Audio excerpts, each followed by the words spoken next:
Welcome to Hey Dad Podcast. Real dads, tough issues, and a genuine love for a fatherless generation.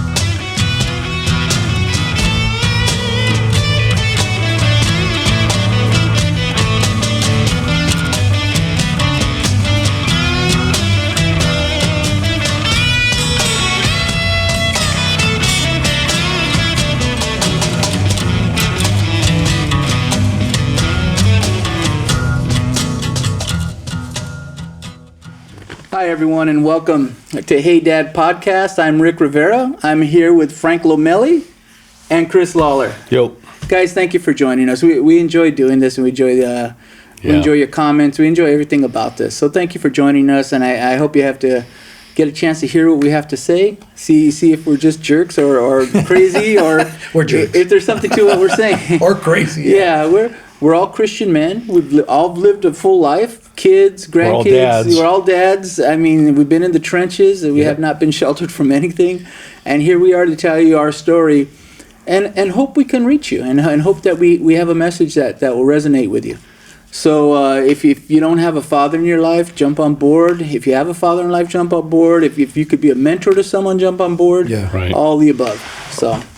So today we're going to be talking about Generation Z, which is interesting, and we were just talking about this before we started recording. It's a generation, they say that the range is approximately from 1997 to 2012. You were born in 97. Yeah, from 97 to 2012. Okay.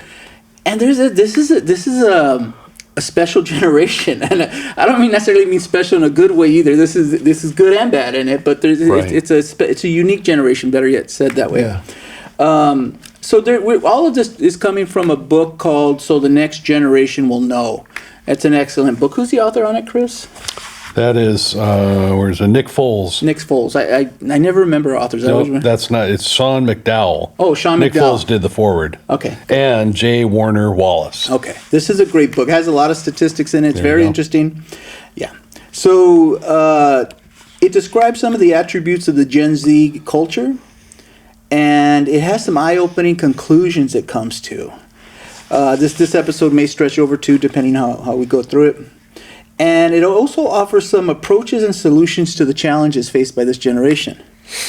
So I guess the first thing that I would ask anyone born in that range who would considers himself a Gen Z is, how do you feel about them making a book about you? Yeah. You know? Yeah. Well, you think about this generation is the first, maybe not the first, but they are a generation born without knowing a world without cell phones, without the internet, without all the technological advances that have happened so recently. And they're a generation that is born where most of the time the father's not in the home. Yeah. Yeah. It's a whole, Or you're really estranged. yeah. Yeah. And that makes it, a tough. That generation looks back at our generation. I grew up in the 60s, and watched mid-60s TV shows. Father Knows Best. They think that's the way we grew up. Right. Yeah. That's true. Andy Griffith, Yeah. And I remember when, please. when you first told me about the book and I read the book, it was pretty amazing. And it helped me to grasp why they think the way they do, how they see the world.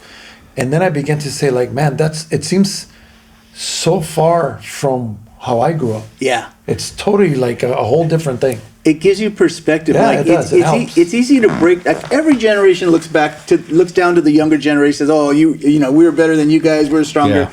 Everyone does that, but this book really gives you like a heart for Generation Z. Well, I said an understanding. and did what the book said. I thought they're lazy. They think they're privileged. They deserve. Their music I felt like sucked. that. Their music sucks. Yeah. But when I started reading the book, I was like, man. Yeah, I know. And I don't now, because I'm everywhere I go. Starbucks, Home Yeah. Depot. I'm a contractor. I go everywhere, and they're there. Yeah. I've built compassion. Right. And I kind of engage more with them, and I don't judge them that way. Right. And me as a believer, we're not supposed to judge, but we're human, and I was judging. I was like, But now it's like I actually take the extra step to kind of engage with them. Right. Yeah, Yeah. so- And it can go both ways too. There could be some grace shown to us. in our generation and our lack of understanding. There has been. Yeah. You It made know? me feel old, but there has been. Understanding. That's Yeah. a key word. They have to understand us. We have to understand them. Right. And part of what we have to really understand about this Gen Z is it's not the world that we grew up in. Right. Yeah. It's different. We're almost like from a different country, Yeah. from a different planet. Yeah. Well, and You know? here's the sad thing, though, is I blame us. So their shortfallings are because of our failures. To Yeah. some extent, To I some believe extent, that. yeah. Exactly. You're Not living in a completely, world but to that some we extent. left you. Yeah. Yeah. So it's like a handoff, you know, like Yeah. you fumble the ball, Yeah. the quarterback has a part in that. Right. So it's. But anyway, so let me read some of these things. So even before we started, if some of the people in Gen Z right now, even before we go into this, if you guys want to shoot a comment in there and say, hey, here's the comparisons I see. You guys are this way, we're this way. Please drop them in. I'd love to hear what you have to say about that. Okay, so here's some statistics out of the book. Gen Z is the first generation not to have any memory of 9/11. Really? Wow. Yeah. Wow. See, and to you guys, to Gen Zers, are like, no. But to us, it's like, man, I never forget that. I Yeah. can remember it to the T. I tell you, Yeah. everyone can. Everyone, it's something. It's that situation when you say it, you know exactly where you were. You know exactly how you Yeah. felt. You know, Yeah. we were very naive. I think we didn't understand that. Radicals in a religion hate us just for breathing, just because we're infidels and we're not sharing their faith, and that would draw them into doing such horrible things. We were naive about that. Like, why would anyone want to kill people in a building? Just look at the way we used to fly. I mean, we used to just be so vulnerable. Yeah, yeah, And they saw that. Yeah. And they said, man, you are a ripe Yeah. pear to be plucked. right. And one thing about that day, 3,000, almost 4,000 were killed. But the idea was it'd be 50,000 deaths from those Yeah. buildings being It was full. supposed to be more It than was that. just a timing thing. Thank God that far less people were hurt. I'll tell you the thing that hits me about this is how fast does time go? Yeah. Yeah. Oh my gosh. Yeah. This is something we're going to have in common with you Gen Z is because there's going to be a point you're going to get to a life and you're going to realize 30 years have gone by and it feels like it was last week. Yeah, exactly. And I'm still this 20-year-old guy. I mean, I tell my wife, look, deep inside me, there's a all the layers. lean 20-year-old guy. And she looks at me and she says, well, there's room for 2 or 3 of them. In there. No breaks. You set yourself up. You lobbed her a softball. She had to swing at that one. But you know what's funny when you say, when you talk about how fast time goes by, every time somebody brings that up, it doesn't register how long ago it was. It just feels like, oh yeah, you can have a conversation like it just happened. Yeah. Yeah. It's like, oh man, really that long ago? I know. And you know what's crazy though? Before us, it was Pearl Harbor. Yeah. And my grandparents and older people, they talked about it the way we're talking about this Yeah. now, and we were detached from it. Yes. But they were shocked, and they were devastated by that, and it Now we're brought up getting old. so much hate. Yeah, exactly. I know it is what it is. We're all on the same train going up together, so that's all good. We're not alone. I upset my Gen Zs and they told me, you're old, you don't know. And I'm like, oh man. You gotta say, kind of, yeah. Yeah, well, I guess so. Start thinking about how long those things happen. Yeah, so they don't remember they don't remember 9/11. I just remember the first 3 days after it happened. Well, one thing documentaries don't catch about 9/11 is the fear.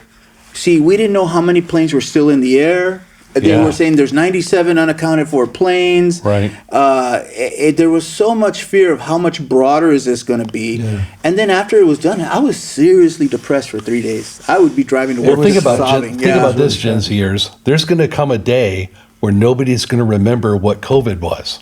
Yeah, exactly. And you're going to be the one, the time capsule that can tell that young Right. generation, man, there was a time where we shut the whole freaking world Yeah, down. these are Exactly. things that for them that they're experiencing, Yeah. that they're gonna Yeah, have. true. That's their 9/11. Yeah, it's so true. far. Hopefully Yeah. there's. That's but, true. yeah. So check this out: 95% of teenagers have access to smartphones. Oh yeah. Yeah. I thought it was more than that. I would have thought 100%, Yeah. honestly, but 95%. Smartphones, I'm sorry, sometimes I just feel like chucking those things in the street. I mean, Yep, and we're affected by it too. Sure. You know? I mean, if you have a smartphone, you have all the porn that's ever produced anywhere in the world. Yep. You have all the idiot ideas, Yeah. all the bullying, everything. Everything. As a portal comes right to your lap. Everything at your fingertips. Where when we grew up, guys, you might see that on TV once in a while, but all you knew was your neighborhood. Right.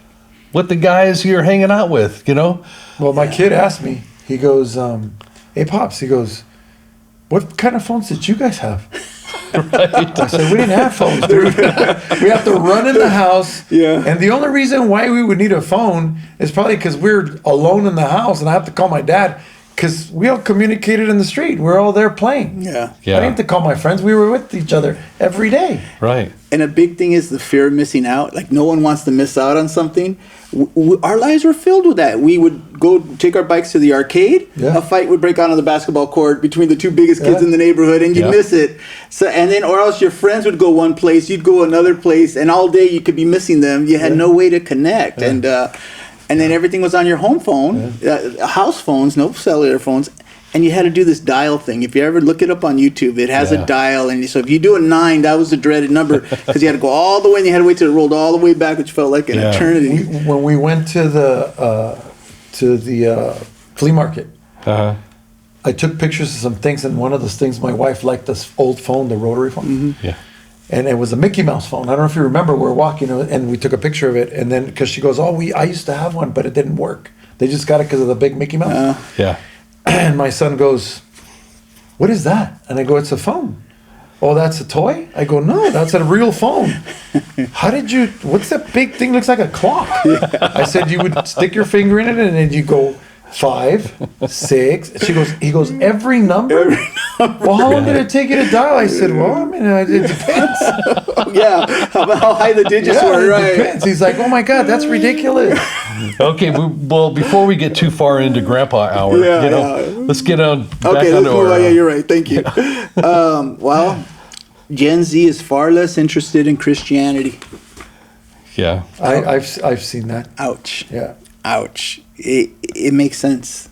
It makes sense. They're offered so much in the world to consider and think about. Mm-hmm. Back in the day, you always respected God, even if you didn't follow Him. There was a respect because that was kind of Christianity was a glue that held society together, and there was a respect for it. Now it's come under a lot of challenge, a lot of attacks, and not everyone feels that way anymore. And I think for them, you got to see it to believe it. Yeah. Because that's how they know what's going on. They see it. It's happening. Right. I know. Right. So that's for me, it's a heartbreaking moment, and I do see it. Gen Z is on pace to become the largest demographic in the world. Yeah. It's a big group, So they are it. They are it. And when we're too old to take care of ourselves, we're going to be depending on this generation. That's right. So it kind of scares you. When you guys get older, you'll be scared of the generation to come after you too. It's not a personal thing to say I'm scared because I think you're incompetent, and it's not that. It's like you said, as you get older, you begin to think of things differently. You see things different. Yeah. You do. Yeah. And we're not happy that this heavy burden is coming to drop on your head. Yeah, exactly. Especially with all the boomers retiring and everything. The boomers are a generation who was in World War II and a little older than us for the most part. Yeah. And so they're retiring in mass droves right now. It's crazy. Gen Z is the least religious generation in America. At least religion is not top on their list. So. And that's not necessarily a bad thing. Yeah, I can see that. I mean, we're from a church. We had our revolution in the late 60s and the 70s, the Jesus Revolution. There's a movie coming out. You can watch the movie and kind of get a feel for what it might have been like. We were there. Yeah. I lived in a commune. I mean, I lived a radical Christian experience, but like everything, what begins as a radical becomes commonplace down the line. Yeah. And now I'm 40 years removed from that moment, and what is presented as Christianity may not be appealing. That package may not be appealing, even if the all-knowing God is in the center of it. Yeah. Yeah. But sometimes the packaging gets old and tattered. Right. Yeah. And it's sad to me, though. It really is sad to me that this generation's willing to let go of it not fighting for it as I would like to see fight for it. Yeah. I was raised not in church. I think you're the same story, Chris. And then so when I went to church, oh man, I found communion with God and I loved it. Yeah. And I just thought that with my past, I resented it, and I was so sad that I didn't know God earlier in a meaningful way. So I think now, I hope our country has a movement, a wave of the Holy Spirit comes in, and there's this revival. And I think it will be. It's either going to be revival or maybe get worse. Well, we'll go on to more statistics here to see what I'm talking about. But here's the next one. Older Gen Zs remember 2008 economic crash and the earthquake in Haiti. The older ones do.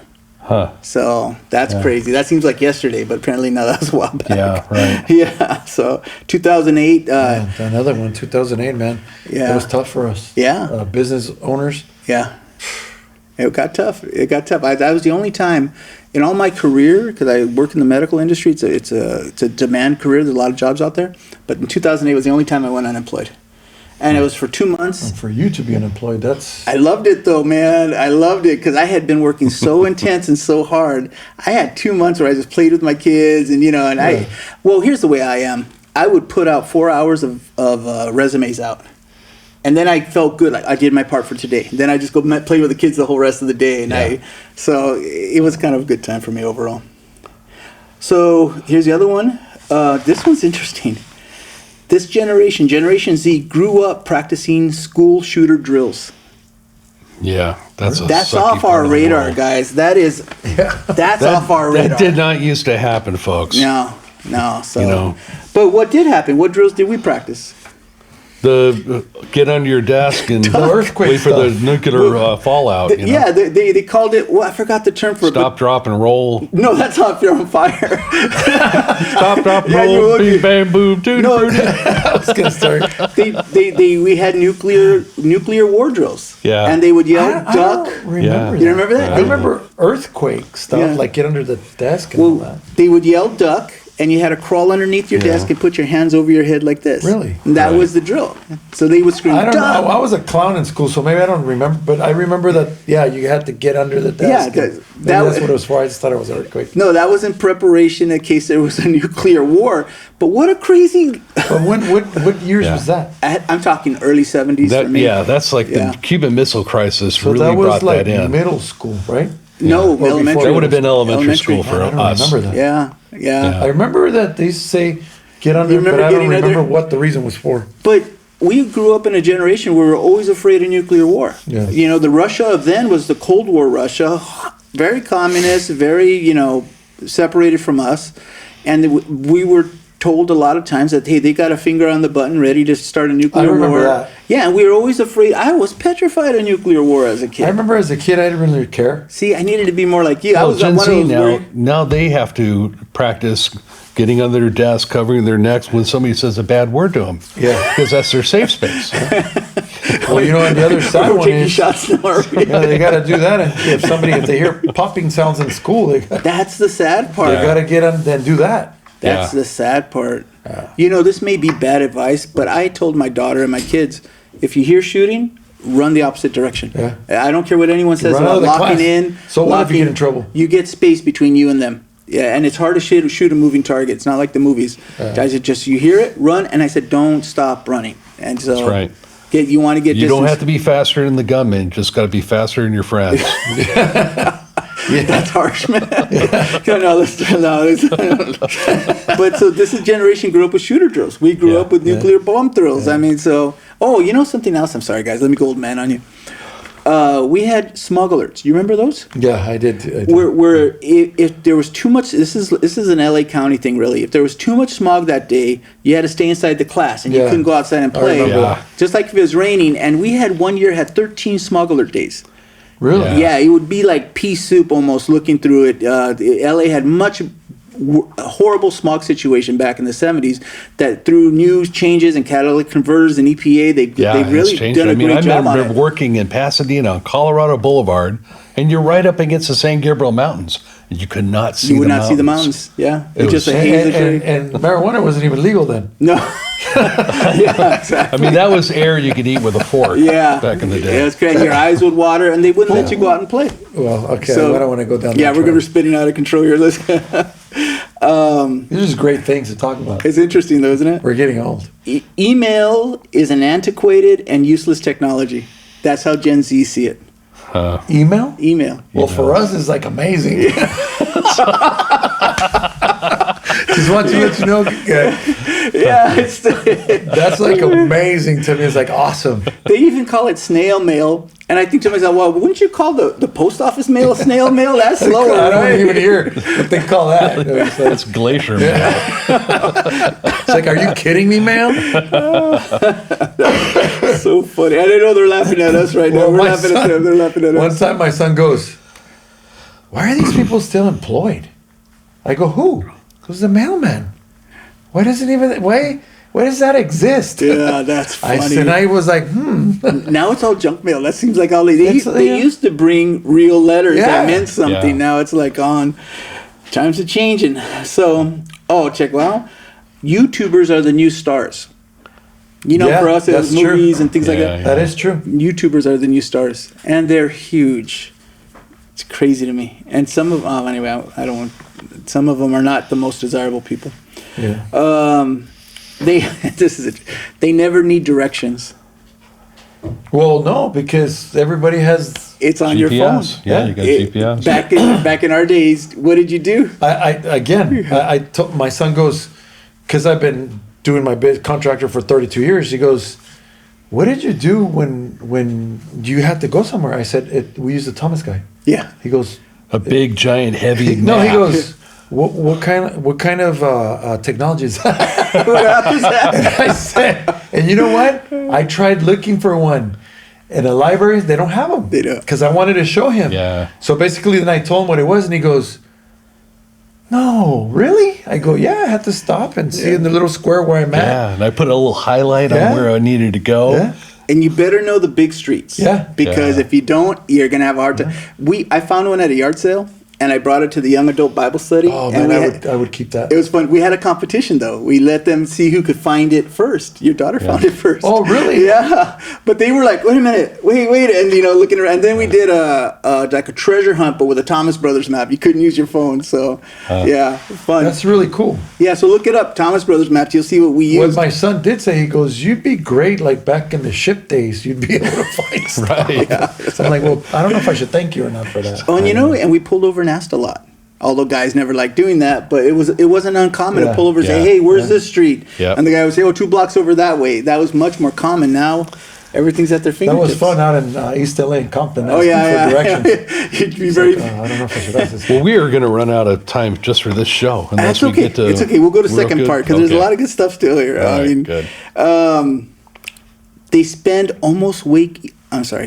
almost every waking hour interacting with some sort of digital technology. Yeah. That's true. Can you read page 52, Chris? This Sure. is straight out of the book. And this I'm reading from a analog book, not Yeah. a screen. exactly. In case you don't recognize what this actually is. Okay, so Okay. 52, and this is about digital They're technology. overwhelmed. In a cover story for Time magazine, a teenager named Faith Ann described how overwhelmed young people today often feel. We're the first generation that cannot escape our problems at all. We're all like little volcanoes. We're getting this constant pressure from our phones, from the relationships, from the way things are today. More than 2 out of 3 teens today feel overwhelmed by everything they need to do each week. Previous generations could usually get away with bullying or peer pressure, at least in part. But with social media, young people find it increasingly difficult, if not impossible, to escape their troubles. The corresponding stress and anxiety, coupled with the constant bombardment of information, can be overwhelming. They're constantly connected. You get in an argument Yeah. with a friend, now you're hearing them talk about, oh, he said this, now so-and-so said this, and it tracks you the whole day. And the internet's forever. But stays up there. But they're always connected to something, man. Yeah. And one How of do the you things I turn see off? as a great downfall is they're all open books. Yeah. They reveal everything about them personal. Not That's funny. Yeah. That's one of them on here, just Yeah. like you're saying. But yeah, so to think about it, for us, that's hard to understand because you're constantly connected. Yeah. That, no thanks. Well, can you imagine to have, I don't know if this is correct, and I'm sorry if it's wrong, but to have that addictive way of just, you can't put the phone down. Yeah. You got to know what's happening every minute. Yeah, exactly. And then when you see it, it's like, oh, I shouldn't have looked at that. Yeah. Or I wish I wouldn't have heard that. Yeah. Right. That could be very like, And you have no time to decompress. No. You have no clear your head time. You're just constant. That to me is tragic. But guys, there's more on the list, and we're going to continue this on the next episode. I do want to say this, though. There is a message in this. Come back, or come to the ways of Jesus Christ. Come to the ways to follow that will nurture your soul and give you rest for your soul. And we're going to go more into this in the next episode. There's still a lot more interesting facts to go over. So that's why we decided this will be 2 episodes for us. But there's hope. Don't be despaired. Watch the next episode. There's a solution to this. There's a way out of this. There really is. Well, with that being said, guys, thank you for joining us today. And let's say a prayer for our listeners, Chris, if you don't mind. And Lord, just consider the issues that are going on. I mean, none of this blows you away. None of this takes you by surprise. And it's you're not outgunned by it, even though you're the oldest one of us all. And you were there before there was anything, Father. But I know that you keep your eye on the ball, and that's the soul of a man that's within that body, even as that body is in an increasingly crazy technological world. yeah. So, Father, I know you care for these Gen Z youngsters, and I hate calling them youngsters, because you have a vision for what they can become in this life for their generation. right. Yes. And God, I ask you to call forth the greatness, Yes. call forth the ingenuity, empower and anoint them with the ability to see what is true, to see right through the deceptions that come with all the technology, Yes. and to walk in the pure light of your word. Yes. In the name of Jesus, we pray these things. Amen. Amen. Thank you guys for joining us. We'll see you next week.